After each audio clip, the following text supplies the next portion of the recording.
The phone screen glows softly in the dark, her message cutting through the quiet like a blade. Working late again tonight. Big project. The words stare back at me, flat and familiar. 5th time this month. My thumb hovers above the keyboard, but I don't type a response. The apartment is silent, except for the low hum of the fridge, that constant, dull sound filling the space where her laughter used to live. I sit on the edge of the couch, the fabric rough beneath my palms, my eyes fixed on the coffee table.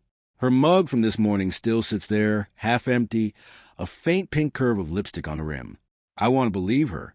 God, I always want to believe her. But the air feels thick tonight, pressing truth against my chest until I can barely breathe.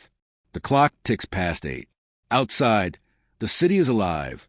Car horns, distant chatter, the pulse of life continuing. But inside, it's just me and the echo of her absence. I picture her at her desk, head bent over her laptop, dark hair slipping across her shoulder as she types. That's the image she want to hold on to, but my mind won't listen. It drifted last night. Her phone tilted away when she texted. That too quick smile when I asked who it was. Just work stuff, she said. Too fast. Too light. I shake my head, try and chase the thought away. But the doubt is wedged deep, a splinter I can't dig out. I start pacing, the cold wood floor numbing my bare feet. Her jacket isn't on the hook. She forgot it this morning. Rushed out with a kiss that felt more like routine than affection. I check my phone again. Nothing new. I scroll through our messages. Miss you, I texted 2 days ago.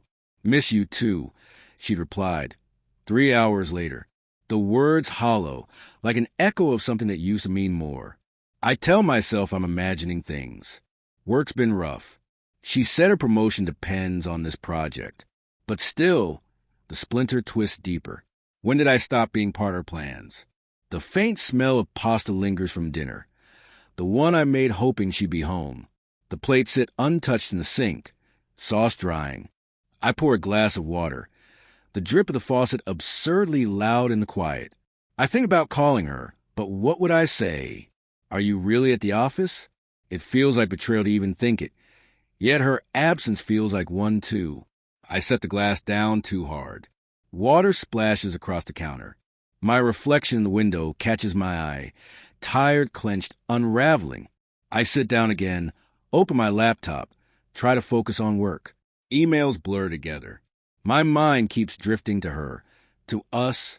I remember when late nights meant takeout on the floor, laughing until our sides hurt.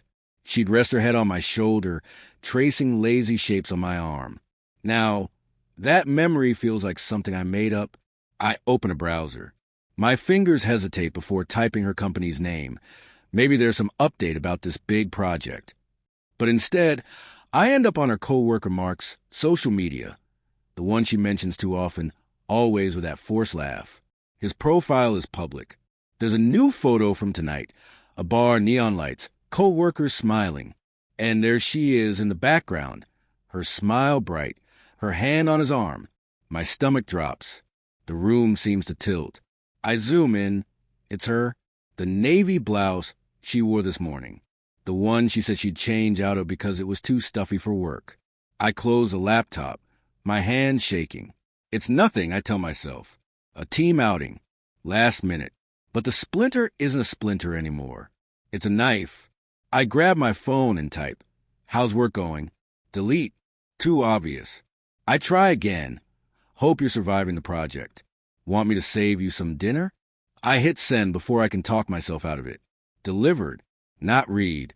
I stare at the screen, waiting for the blue ticks that never come. The silence swells, pressing against me until I can't stand still. I walk to the bedroom. The air feels colder here. The bed is unmade. Her side a tangle of sheets, proof of how rushed she was when she promised to be home by 7. I don't even know what I'm searching for when I open her nightstand drawer. Receipts, hair ties, a half-read book, and then, tucked under a notebook, a folded piece of paper. My fingers hesitate, guilt prickling at my arms, but I unfold it anyway. The handwriting isn't hers. Meet me at 7. Same place. M. My breath catches. The paper trembles in my hand. It's work-related. I try to tell myself. Mark, a meeting reminder. But it doesn't feel professional. It feels secret, intimate. I sink onto the bed, the note crumpled in my fist. Memories flood back. Her late nights, her distracted eyes, the small shifts I ignored. I told myself it was stress. I told myself love means trust. But love shouldn't feel like this, like waiting for the ground to give way beneath you. My phone buzzes. Her name lights up the screen. My heart leaps, then sinks. Hey, sorry, crazy night. I'll be home soon. No mention of the bar. No mention of Mark. Each word slices clean. I want to confront her, demand the truth, but the thought of hearing it or watching her lie terrifies me more. I type, okay, love you, send. The words feel like a plea, a last thread holding together what's already breaking. I lie back, staring at the ceiling, the note still clutched in my hand. The apartment feels smaller now, the walls inching closer.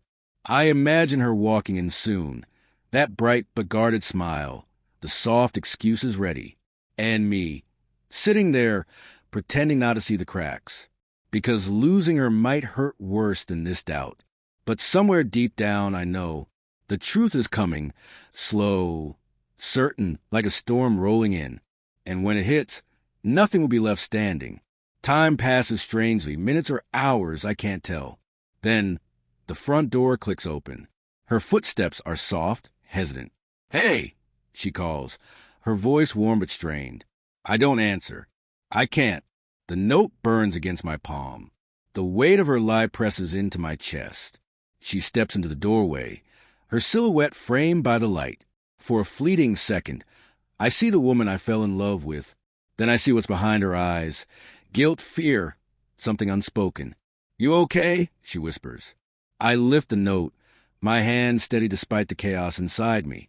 Her expression shifts just for a heartbeat, but it's enough. The splinter finally breaks open into a wound. And I know, without a doubt, that nothing will ever be the same again.